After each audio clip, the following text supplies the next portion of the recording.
While Russia has leverage over the West because of economic ties, the government is also controlling how the story is presented to its own people. The majority of Russians get their news from state-run television. Viewers are seeing starkly different reports than the rest of the world, including some unusual theories.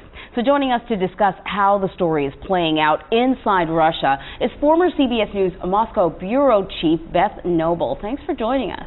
Always a pleasure. So let's talk about this. We know how we're hearing the story, how it's unfolded here and in Europe, but what are Russian people hearing? They are hearing a very different version of events. First of all, they are hearing that the guilty party here was the Ukrainian government, that this was probably a Ukrainian fighter jet that took down this plane and not a surface-to-air missile fired by the rebels. There have been all kinds of conspiracy theories that Russian TV is putting out there, and some of them have been really pretty ridiculous. I didn't see it, but I've heard there was a report that said that the plane was filled with dead people when it took off. Okay. The thing I have seen is allegations of things like there was no food put on the plane, which showed that it was going to go down because, or it was wired to go down. Right. I mean, the bottom line is they're not getting the full truth about what happened. They're getting a sanitized version, and this is what happens when you have the main source of news, which is television, completely controlled by the government. So give us a sense of that. How much control does the government have over TV? And, this is the day of the internet. You can easily get access to additional information. Do Russians have access to that?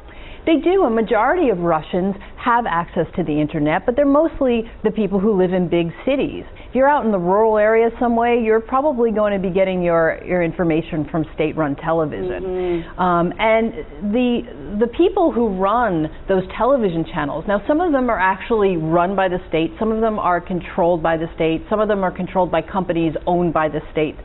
But the leaders of those television channels are routinely called to the Kremlin to talk about how coverage is going to play out. Now, for those of us who live in America, that's not the way we work. Totally. We don't take orders from the government. We're lucky we're, in fact, that would become a story. It certainly would. Yeah. But in Russia, it's just a different kind of media system. Right. And more than that, Putin has really dug his fingers into that system, understanding that television is all important, and it is still the #1 source of news for Russians. So clearly some people, though, are aware of how the story is playing out in the West. How are Russians reacting to the way the story is being characterized here?